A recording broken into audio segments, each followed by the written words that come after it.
जय जगन्नाथ नमस्कार। मु शिशिर कुमार जेना जीवन एक सत्य गुरुत्वपूर्ण कहानी माध्यम मोर यही चैनल को आपण मानक स्वागत करुअछि। यही वीडियोर कहानीटी सबु वर्गर व्यक्ति उद्दिष्ट, तेणु अनुरोध करुछि कि वीडियोटी स्किप न करी मूलरू शेष जाए कहानीटी शुणी पारिले अवश्य हृदयंगम करिपारिबे। कथाटी हैला, यही पृथ्वी रे समस्त पशुपक्षी कीटपतंग को बाद देला परे मनुष्य एकमात्र स्वार्थपर प्राणी, जी कि निज पाई, निज परिवार पाई, निजर उत्तराधिकारी पाई, निजर भविष्यतर 10 पीढ़ी पर्यंत धन संचय करिथाए। जिमिति पीढ़ी परे पीढ़ी से धन को खर्च कले बा भोग कले सरीब नाही। तेणु से जहाँ भी हेउ पृथ्वीर ही देश मानकर बैंक रे धन बा टंका संचय करने को हेले Aadhaar card, PAN card, voter identity card, driving licence, electric bill proof दरकार होता है। किंतु स्वर्गर बैंक रे धन बा टंका संचय करने को हेले एसबुर प्रूफ किसी दरकार पड़ न थाए। पृथ्वीर ही बैंक रे टंका रखी टंका उठेई जड़े खुशी रे खर्च करिथाए, किंतु स्वर्गर बैंक रे धन बा टंका संचय करि पारिले जीवन सारा जुग जुग धरी जड़े खुशी आनंद रे रही थाए। किंतु विडंबनार विषय यही जे पृथ्वीर यही बैंक रे दरिद्र भिकारी जड़े धन बा टंका संचय करि पारि न थाए, किंतु स्वर्गर बैंक रे धनी गरीब दरिद्र भिकारी मध्य धन बा टंका संचय करि पारि थाए। तेणु यही प्रसंग को नहीं एक सुंदर कहानी उपस्थापना करुअछि। बहुत दिन तलर कथा, दक्षिण भारत रे नारायण अंशुमान रेड्डी नामक जड़े सुना व्यवसाय सेठ रोथिले। सुना व्यवसाय कले भी सुधा हीरा रे तांकर बहुत शौक थिला।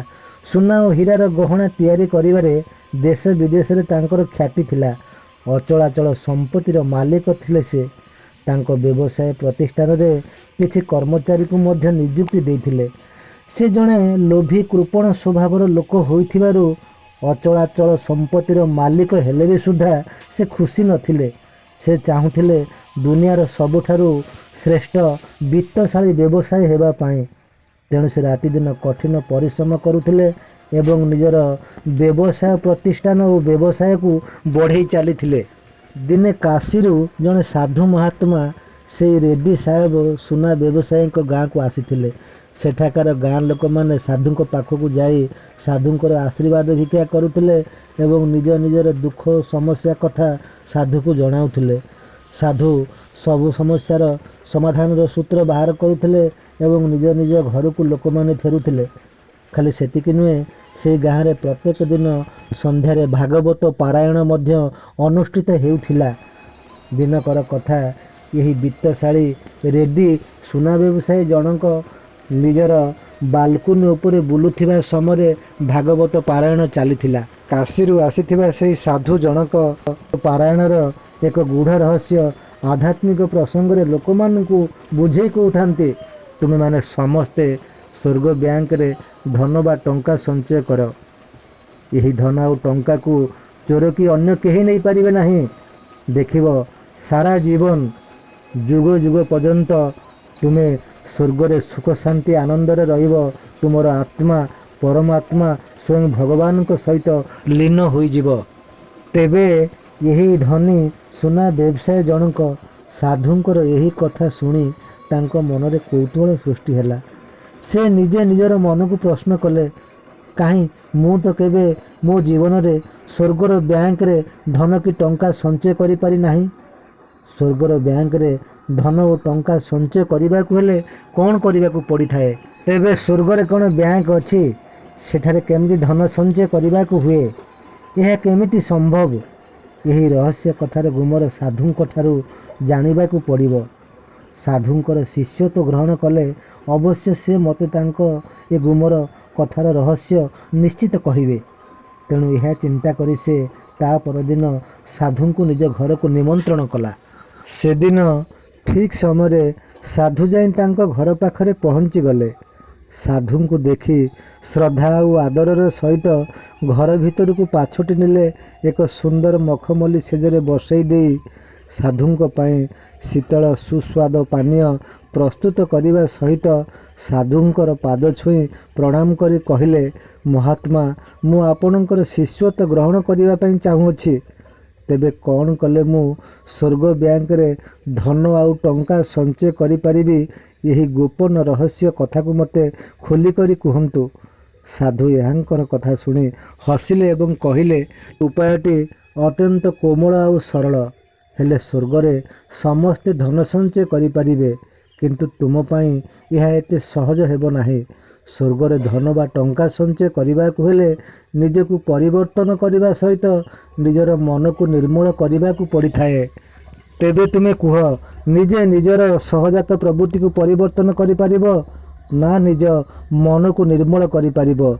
ଯଦି ତୁମେ ନିଜେ ନିଜର ସହଜାତ ପ୍ରବୃତ୍ତିକୁ ପରିବର୍ତ୍ତନ କରି ମନକୁ ନିର୍ମଳ କରିପାରିବ, ତାହେଲେ ତୁମେ ନିଶ୍ଚିତ ସ୍ୱର୍ଗ ବ୍ୟାଙ୍କରେ ଧନ ବା ଟଙ୍କା ସଞ୍ଚୟ କରିପାରିବ ଏବଂ ଭଗବାନଙ୍କର ନିକଟତର ହୋଇପାରିବ। ଏହା କହି ସାଧୁ ଉଠିବା ସମୟରେ ସେମାନେ ସାଧୁଙ୍କୁ ନିଜ ଘରେ ଭୋଜନ କରିବା ପାଇଁ କହିଲେ। ସାଧୁ କିନ୍ତୁ କହିଲେ, ମୁଁ ଖାଇକରି ଆସିଅଛି।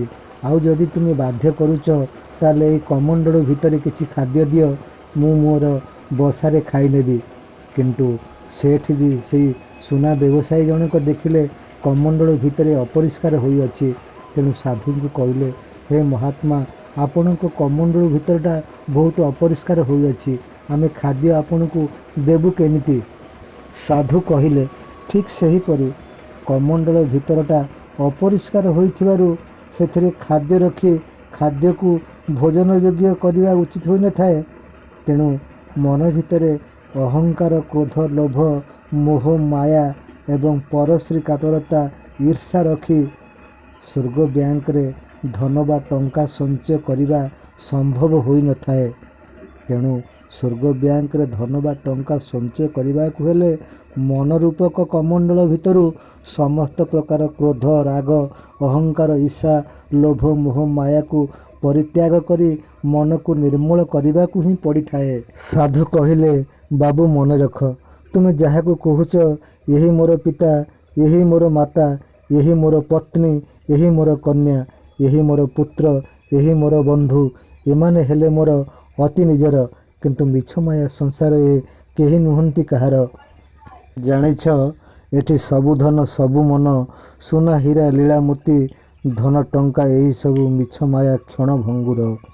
ଖାଲି ସେତିକି ନୁହେଁ, ଈଶ୍ୱରଙ୍କର ପ୍ରିୟ ପାତ୍ର ହେବାକୁ ହେଲେ ତାଙ୍କ ଏହି ସୁନ୍ଦର ସୃଷ୍ଟିରେ ଥିବା ସମସ୍ତ ପ୍ରାଣୀମାନଙ୍କୁ ସମାନ ମନେକରି ସ୍ନେହ, ପ୍ରେମ, ଶ୍ରଦ୍ଧା କରିବା, ଜୀବ ପ୍ରତି ବାସ୍ତବ ଦୟା, କ୍ଷମା ଆଚରଣ କରିବା, ରୋଗୀ, ଦୁଃଖୀ, ଦରିଦ୍ରମାନଙ୍କୁ ସେବା ଓ ଦାନ କରିବା, ଅନାହାରକୁ ଆହାର ଦେଇ ମନ ତୋଷିବା। ଏହା ହିଁ କେବଳ ସ୍ୱର୍ଗ ବ୍ୟାଙ୍କରେ ଧନ ଓ ଟଙ୍କା ସଞ୍ଚୟ କରିବାର ଏକମାତ୍ର ବିକଳ୍ପ। ଏହି ପୁଣ୍ୟ ରୂପକ ଧନକୁ କେହି ତୁମଠାରୁ ହରଣ କରିପାରିବେ ନାହିଁ। ଏହା ହିଁ ସତ୍ୟ ଯେ ମାନବର ସେବା ହିଁ ମାଧବର ସେବା ହୋଇଥାଏ।